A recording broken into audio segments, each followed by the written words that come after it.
Hello friends, welcome to my channel.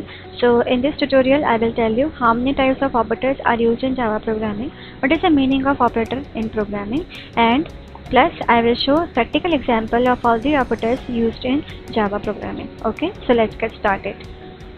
Java programming में mainly ये सारे ऑपरेटर्स हम यूज़ करते हैं. First one is called as arithmetic operator, second is unary operator, third is assignment operator, fourth is relational operator, fifth one is logical operator and sixth one is ternary operator.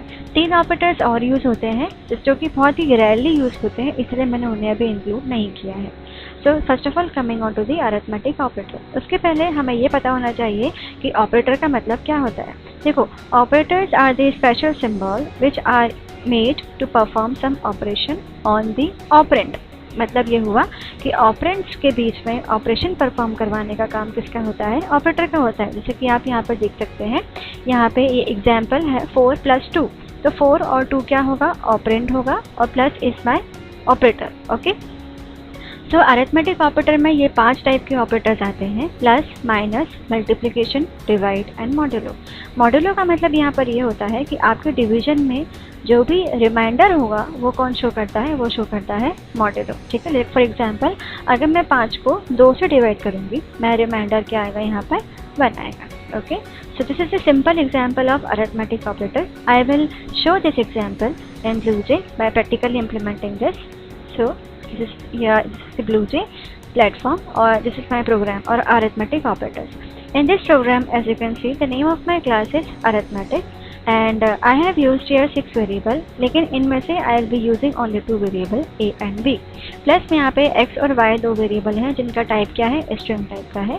x में thank करके value store है और y में u करके value store है. अब मैं यहाँ पर अरिथमेटिक ऑपरेटर्स को यूज़ करने वाली हूँ.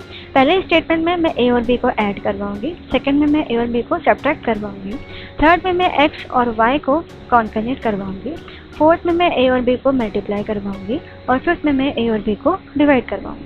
अब मैं इसको कंपाइल करती हूँ. कंपाइल करने के बाद में I will run this program. To run this program I will right click on this file, click on void main string args and then click on OK. Now we will see the output. Output is here. I'll show you the program also so that we will compare both output and our code. So as you can see, पहला statement में हम क्या perform करवाए थे? Addition a + b. और क्योंकि a + b equal to यहाँ पे डबल कोट्स में लिखा था, इसलिए यहाँ पे आउटपुट क्या आ रहा है? a + b = 30. सेकेंड में हमने सब्ट्रैक्शन करवाया तो रिजल्ट क्या आया हमारे पास में? 20 - 10 = 10. x + y = thank you. x का वैल्यू क्या था? थैंक था. y का वैल्यू क्या था? u था. तो यहाँ पे क्या हुआ? थैंक यू हुआ. मल्टीप्लिकेशन का रिजल्ट आ रहा है 200 और डिविजन का रिजल्ट यहाँ पे क्या आ रहा है? 2 आ रहा है. Okay friends, so this was the example of arithmetic operators. Moving forward, coming on to the unary operator. So what is the meaning of unary operator? देखो, unary operator का मतलब ये होता है जो कि सिर्फ एक ऑपरेंड के ऊपर ऑपरेशन परफॉर्म करवाए. जो सिर्फ एक ही ऑपरेंड के ऊपर ऑपरेशन परफॉर्म करवाता है उसे हम क्या कहते हैं? Unary operator. ओके, सो कितने टाइप के होते हैं? टोटल जो होते हैं ये 5 टाइप के होते हैं. पहला होता है प्लस, माइनस, इंक्रीमेंट, डिक्रीमेंट और not. Plus operator is used to indicate whether your value is positive. Minus shows whether your variable is negative. Plus means incrementing the value of a variable by 1. Minus means decrementing the value of a variable by 1. And not means inverting your expression. Let's take an example. ये छोटा सा example है. I will show you this example on BlueJ. Okay, so I'll open my application. तो ये रहा मेरा unary application, unary programme का, unary operator का प्रोग्राम. यहाँ पे आप देख सकते हैं x का वैल्यू क्या है? यहाँ पर 10 है. मैंने फिर x ++ किया है, प्लस x किया है, x माइनस किया है और माइनस x किया है. तो इसका मतलब क्या होता है? देखो, अगर आप इंक्रीमेंट ऑपरेटर को किसी वेरिएबल के बाद में लगाते हो तो उसे हम कहते हैं पोस्ट इंक्रीमेंट, और वहीं अगर आप यही ऑपरेटर को वेरिएबल के पहले लगाते हैं तो हम इसे क्या कहते हैं? Pre increment. ओके, तो पोस्ट इंक्रीमेंट का मतलब ये होता है कि वो वेरिएबल से ये कह रहा है कि मुझ में जो भी वैल्यू स्टोर्ड है उसमें एक प्लस करो, लेकिन अभी मत करना. नेक्स्ट टाइम जब मैं दोबारा से आपको कहीं लिखूँ तो वहाँ पे आप ऐडअप कर देंगे. ओके, और अगर प्लस पहले आता है तो वो ये कहता है कि मुझे आप अभी ही ऐडअप कर दो. ओके मतलब ये होगा कि पोस्ट इंक्रीमेंट ये कहता है कि अभी इंक्रीमेंट मत करना, नेक्स्ट स्टेप में इंक्रीमेंट करना, और प्री इंक्रीमेंट कहता है कि इसी टाइम पे मुझे इंक्रीमेंट करो। तब देखेंगे इसका आउटपुट क्या आएगा। मैं इसे कंपाइल करती हूँ, कंपाइल करने के बाद में I will run this program. Okay so click on void main string args, click on okay. मेरा आउटपुट आ चुका है।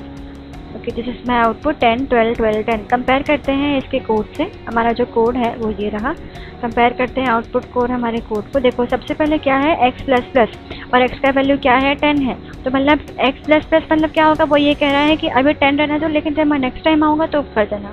तो इसलिए पहला आउटपुट यहाँ पर क्या आया है 10। अब coming on to the next statement, यहाँ पे क्या है प्लस प्लस एक्स, वो ये कह रहा है कि अभी इंक्रीमेंट करो, लेकिन क्योंकि हमने पोस्ट इंक्रीमेंट हमारा पेंडिंग है तो पहले हम वो कंप्लीट करेंगे। तो 10 प्लस 1 कितना हो जाएगा 11, और 11 प्लस 1 कितना हो जाएगा 12। तो यहाँ पर क्या आ गया 12।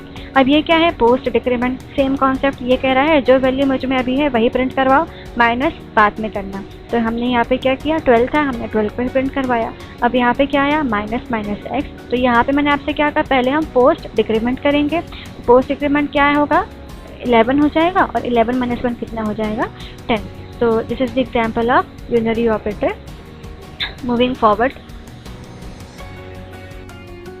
सो coming on to the assignment operator. देखो असाइनमेंट ऑपरेटर का मतलब क्या होता है कि आपकी वेरिएबल में जो भी वैल्यू है उसको हम असाइन करेंगे राइट हैंड साइड के वेरिएबल में। ओके इसको हम शॉर्ट हैंड ऑपरेटर्स भी कहते हैं। शॉर्ट हैंड ऑपरेटर का मतलब ये होता है कि किसी भी ऑपरेशन को आप शॉर्ट फॉर्म में कैसे लिख सकें, जैसे हम लोग क्या कहते हैं शॉर्ट हैंड ऑपरेटर कहते हैं। क्योंकि आप यहाँ पर देख सकते हैं, मैंने यहाँ पर लिखा हुआ है the value of a is 10, the value of b is 20, a plus equal to 4। This is the assignment operator. तो इसका मतलब क्या हुआ, a प्लस इक्वल टू 4 का मतलब होता है a is equal to a plus 4। Okay तो a का वैल्यू क्या था 10 था, तो a का वैल्यू अब क्या हो जाएगा 10 plus 4 is equal to it will be what 40। This is the called as assignment operator, that means a plus equal to 4 और b minus equal to 4। So मतलब क्या हुआ कि we are assigning the value on its right to the operator to the operand on its left. मतलब right side में जो भी value है हम उसको लेफ्ट साइड के ऑपरेंड में असाइन कर रहे हैं। इसको हम क्या कहते हैं असाइनमेंट ऑपरेटर। लिखने का तरीका होता है variable operator equal to value. देखो यहाँ पे देख सकते हो कि a प्लस इक्वल टू 4 मतलब a is equal to a plus 4। Okay coming on to the next topic is relational operators. Relational operators are those operators which shows relationship between multiple operands. मतलब कोई ऐसा operator जो कि ये बताए कि कौन सा ऑपरेटर छोटा है, कौन सा ऑपरेंड छोटा है, कौन सा ऑपरेंड बड़ा है, कौन सा इक्वल है। तो these are called as the relational operator, as you can see greater than equal to, less than equal to and not equal to. I will show this by example. So I will show this on the BlueJ example. So see, BlueJ में मैंने इसका programme बना के रखा है, जिस program of relational operator. As you can see I have 3 variable var1, var2 and var3। अब देखो var1 is greater then var2। क्या var1 की वैल्यू var2 से बड़ी है? यस बड़ी है, तो आउटपुट हमारा क्या आना चाहिए ट्रू आना चाहिए। Is var3 is greater then और इक्वल टू var1। var3 में क्या है 5 है, var1 में क्या है 30 नहीं है, तो इसलिए आउटपुट में यहाँ पे क्या आना चाहिए फॉल्स आना चाहिए। मैं आपको इसका आउटपुट शो कर दूँगी। आउटपुट में I will run for output I will run this program. So आप देख सकते हैं आउटपुट में यहाँ पे क्या आ गया है ट्रू है और फॉल्स है। Okay this was my code. So I will compare the output with the code. See, var1 is greater than var2. What was the value of var1? It was 30, and var2 the value was 20.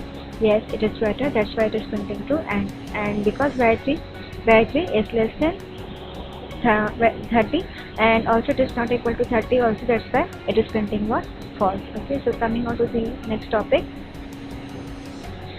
So coming on to the logical operator. Logical operators are basically of 3 types. First one is called as the AND operator, second one is called as the OR operator, and third one is called as the NOT operator. Okay. So logical operator का मतलब क्या होता है? Logical operators जो होते हैं वो if else statement में यूज़ करते हैं हम लोग। मतलब ये हुआ कि दो कंडीशन को अगर आपको एक साथ कंपेयर करवाना है तो वहाँ पे हम किसका यूज़ करेंगे लॉजिकल ऑपरेटर का यूज़ करेंगे। पहला होता है एंड ऑपरेटर, दूसरा होता है और तीसरा होता है नॉट। इसका एग्जांपल देखते हैं। देखो लॉजिकल एंड का मतलब ये होता है कि इसका कंडीशन ये होता है कि अगर आपने दो कंडीशन को यूज़ किया है और वो दोनों कंडीशन ट्रू हुई तो ही आपका इफ़ वाला जो ब्लॉक है वो एग्जीक्यूट होगा, नहीं तो आपका एल्स पार्ट एग्जीक्यूट होगा। मतलब ये होगा कि अगर आप इफ़ कंडीशन को यूज़ कर रहे हैं और वहाँ पे आपने मल्टीपल कंडीशंस लगाई हैं और अगर सारी कंडीशंस आपकी ट्रू हुई तो ही आपका इफ़ ब्लॉक एग्जीक्यूट होगा, नहीं तो आपका एल्स पार्ट एग्जीक्यूट हो जाएगा। I will show this example practically on BlueJ। तो लॉजिकल एंड का प्रोग्राम ये रहा। देखो यहाँ पर I have used 4 variable. The value of A is 10, the value of B is 20, the value of C is 20, the value of D is 0। Condition है if A is less than B and B is equals to C। क्या A की value B से छोटी है? हाँ, छोटी है। क्या B की वैल्यू C के बराबर है? D और C इक्वल है? यस। तो इसका मतलब ये हुआ कि हमारा जो इफ़ का ब्लॉक है वह एग्जीक्यूट हो जाएगा। इफ ब्लॉक कहता है कि D is equal to A plus B plus C और प्रिंट करवा रहे हैं हम यहाँ पर D, मतलब इसका आउटपुट होना चाहिए 50, क्योंकि A का वैल्यू है 10, B का वैल्यू है 20 और C का वैल्यू क्या है 20। 20 plus 20 plus 10 will be what 50। क्योंकि हमारे दोनों कंडीशंस ट्रू है इसलिए इफ वाला ब्लॉक जो होगा वो एग्जीक्यूट हो जाएगा। मैं आपको ये प्रोग्राम रन करके बताती हूँ। So I will run this program. So now output, as you can see output, see this is my output, see the sum is 50। तो इतना समझ में आ गया होगा आपको कि लॉजिकल ऑपरेटर का मतलब लॉजिकल एंड ये कहता है कि अगर आपने मल्टीपल कंडीशन यूज करी हैं तो अगर वो सारी कंडीशन ट्रू हुई तो ही वो पहले वाले ब्लॉक को एग्जीक्यूट करेगा, otherwise it will execute the else block. Coming on to the और ऑपरेटर। और ऑपरेटर का मतलब यहाँ पर ये होता है कि अगर आपने मल्टीपल कंडीशन यूज़ की है इफ़ ब्लॉक में और उनमें से एक भी कंडीशन अगर ट्रू होती है तो वो इफ़ ब्लॉक को एग्जीक्यूट करवा देगा। ओके, जैसे कि इस एग्जांपल में आप देख सकते हैं value of A is 10, value of B is 1, value of C is 10 and value of D is 30। If A is greater than B और C is equals to D, मतलब ये हुआ क्या A की वैल्यू B से बड़ी है? क्या A की वैल्यू B से बड़ी है? हाँ, बड़ी है। और क्या C और D की वैल्यू इक्वल है? नहीं है। लेकिन क्योंकि दोनों में से एक कंडीशन एग्जीक्यूट हो रहा है दोनों में से एक कंडीशन ट्रू है, इसलिए हमारा पहला ब्लॉक एग्जीक्यूट हो जाएगा और एल्स पार्ट हमारा एग्जीक्यूट नहीं होगा। तो ये होता है और operator. Coming on to the not operator. Not operator का मतलब ये होता है कि अगर आपका कंडीशन ट्रू है तो वो प्रिंट कराएगा फॉल्स, और अगर आपकी कंडीशन फॉल्स है तो वो क्या प्रिंट करवाएगा? ट्रू प्रिंट करवाएगा। एग्जाम्पल देखते हैं। देखो यहाँ पर क्या है, A का value is 10 and the value of B is 1। अब देखो यहाँ पे मैंने प्रिंट करवाया है A is less than B।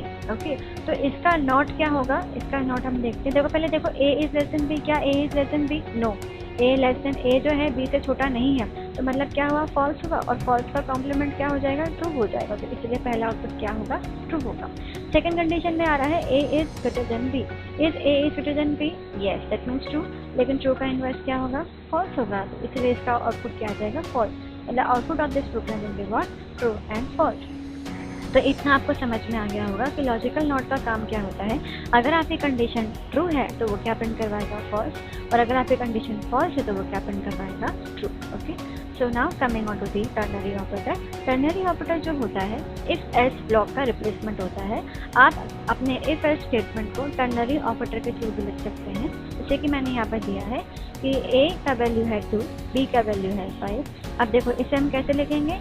If A is less than B, अगर A की वैल्यू B से छोटी है तो I will use ternary operator. अगर A की वैल्यू B से छोटी है तो क्या प्रिंट होगा? A, अदरवाइज क्या प्रिंट हो जाएगा? B। तो this is the simple form of writing the if else block in a single statement. तो फ्रेंड्स, आई होप कि आपको मेरा ये वीडियो पसंद आया हो।